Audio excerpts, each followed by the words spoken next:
So nandito na kami ngayon. Salaber, papauna-una ka. Dito tayo. So start na ng walking namin. Mga ater namin, oh. Mamumundok. Tapos so actually bakit ganito yung ater namin? Kasi ano bang gagawin? Ano bang gagawin pagkatapos ito? Balit, nagpaparamdam. Ano yan? Basahin mo. Nagpaparamdam sila. Paramdam. Masama yan, boy. Masama.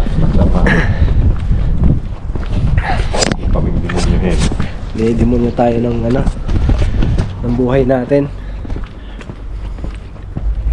Bagong buhay na kami. Mga ilang ano, may 2 weeks na hindi umiinom eh. Oo. Oo, tama. Kaya nagkakasakit ka na. Kaya siguro nagkakasakit ako. Ay, ganda katedral ba doon? Saan? Okay. Papakita ko sa inyo yung cathedral dito, boy. Ang dami na ng katedral ng lalaki pero walang nagsisimba. Mga demonyohin sa mga tao dito eh. Tahimik ang paligid kasi ngayon holiday ngayon dito. Walang masyadong ganap. Kaya ito kami naglalakad-lakad lang. Sa mga Pilipino na gustong magtrabaho dyan ng ano, ng tahimik ang buhay na walang babae. Bakit tumawa para maniwala? Sige. Take to. Oo, delikado. Take to. Puta. Hirap pa. Sa mga kababayan natin dyan sa Pilipinas na gustong magtrabaho, Tahimik. ang tahimik ang buhay, na walang istorbo sa buhay, na hindi struggle, pumunta kayo dito sa Czech Republic. Dito yung maranasan na walang babae.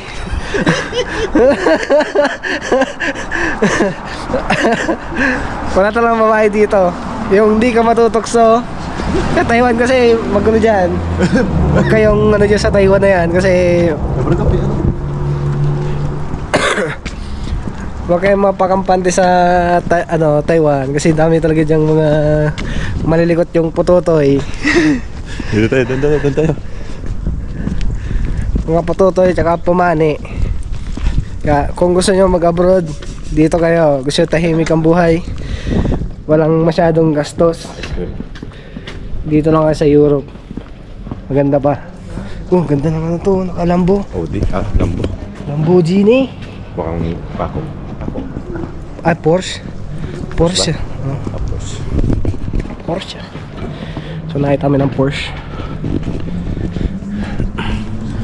So yun lang. Sa mga gustong magtrabaho dyan na ayaw masira ang pamilya, dito kayo sa Europe.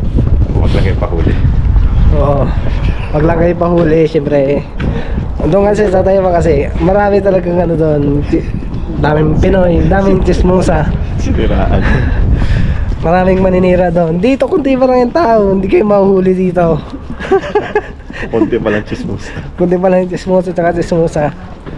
Kami lang. Kaya kung gusto nyo tahimik ang buhay at kampante yung pamilya nyo sa Pinas, dito na lang kayo.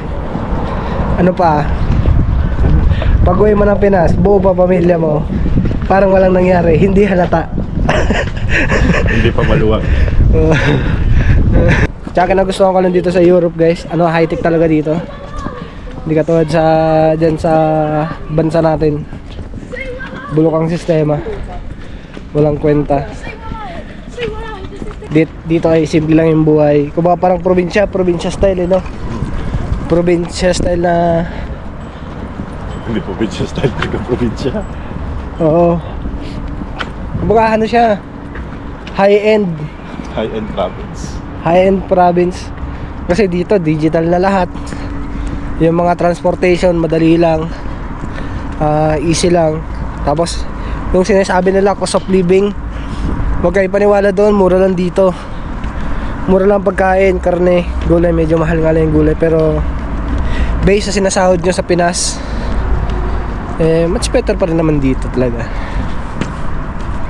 Hindi ko naman insulto yung Pinas. Kasi may mga magagandang lugar sa Pilipinas katulad ng Palawan, mga countryside. Pero sa Manila, wala akong bilib sa Manila. Pero dito, mag-abroad na lang kayo. Na kayo magkalat. Huwag mo yung magkalat-kalat dito, pabaho lang kayo dito. So naglalakad-lakad lang muna kami, kasama ko si Boss Jasper. Lahat tayo. Dito tayo Dito tayo nag-integration. Dyan. Wala naman siguro pulis kasi wala. Wag, may picture, ayun, camera. Tsaka dito men, bawal ka bawal kayong tatawid-tawid kung saan. Dapat ay tumawid ka sa tamang landas, tamang tawiran. Dahil pag ikay naipit, wala sa'yong kasalanan ng mundo. Kasalanan mo.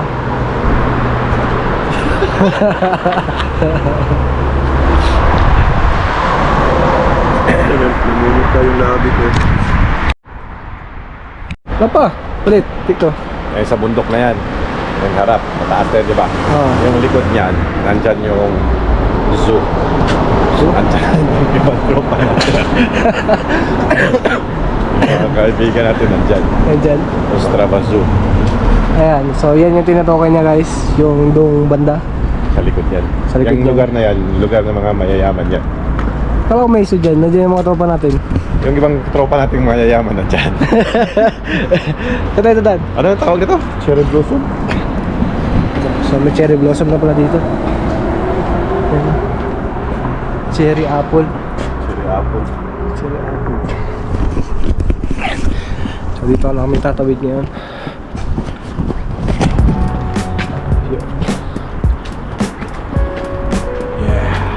Yes bros.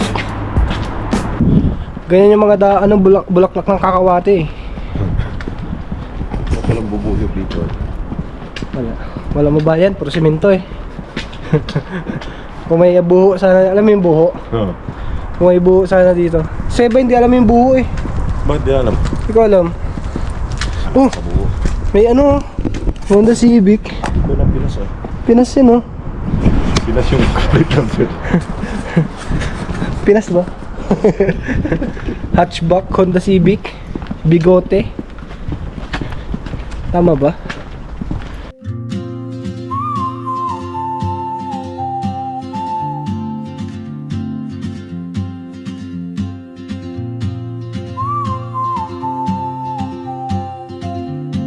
Yun, ang ganda. Ah, yun yung ano ni Andres Bonifacio. Hindi niya tinanim yan. Ito. Andres yan. Andres Bonifacio. May ano eh, may Kamay. araw eh. May kamay. May kamay. Pulang araw. Pulang araw. Yan, tatry namin umakyat dyan. Saan ang entrance ito? Tatry namin pasukan yung Radnys Mesta Ostravi. Kasama ko si Boss Jasper. So akit kami ngayon doon sa pinaka rooftop. Yung pinakita namin sa inyo kanina. Kasama ko si Boss Jasper. Buti lang kasama ko si Jasper. Kung di ko kasama, hindi tayo makakapunta ng rooftop. May experience natin yung sightseeing na Hingal ka. Hingan nga ako sa sipon ko. So yan o, tower. Tower yan boy. Makakit na rin kami. Makikita yung buong Ostrava.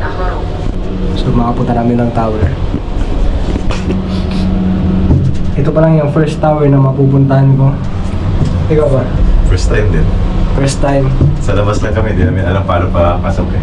Oo. Kaya naiya kami. Nahiya kami paano kasi nung una di pa kami marunong magsalita. Hanggang ngayon. Hanggang ngayon naman, ako hindi marunong silang Hello. Hello there. Bus train. First time. First time to. First time. So ito yung dalawang, bago kayo umakyat dito, may dalawang elevator, pero yung una yung bababaan, una yung akitan sa first elevator, doon kayo magbabayad ng fees. Magkano nga yan? 80 koran. 80 crown lang for one person. Tapos itatransfer kayo sa ilipat Lilipat ka sa ibang elevator. Akit naman papuntang tower. So ito na siya guys. Ito na ang real Sa may tating buong Ostrava. Nalulula ako. Bike to. Dang! So ito yung makikita mo pag tumanaw ka dito. Yan.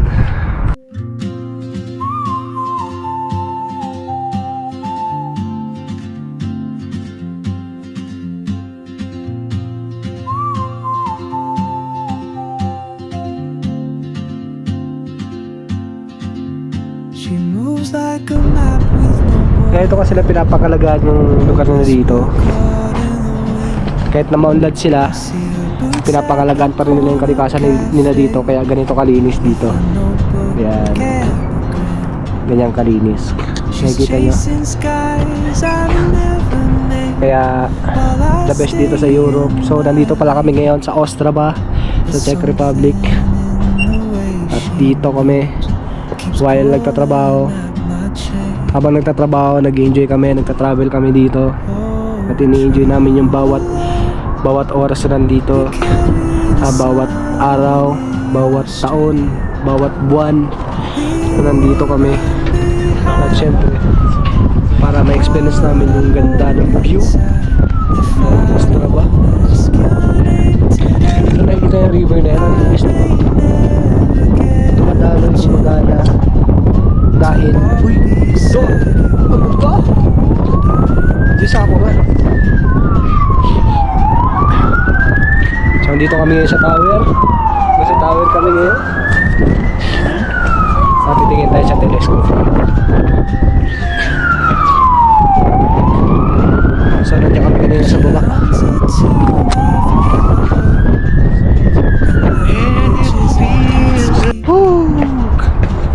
So ililibot kayo sa buong tower. So ayan, ay nakikita nyo.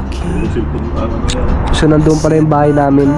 Doon banda yung bahay namin. Tama ba? Still anchored by my feet Tapos dito, ito yung highway nila dyan guys. Ayan. like open Ganda na Sakura doon bro no? At dahil malamig na, nakaginaw na dito men. Bababa na kami. carry the sun in your stride. So tapos na yung ang paglalagay. Taas na sobrang lamig. Trigger yung wala problema ko. If I don't ask you, So next destination, Eh, mahura. kay Mahora. Doon kami sa bundok. Mamumundok na kami. Hanap kami ng alak.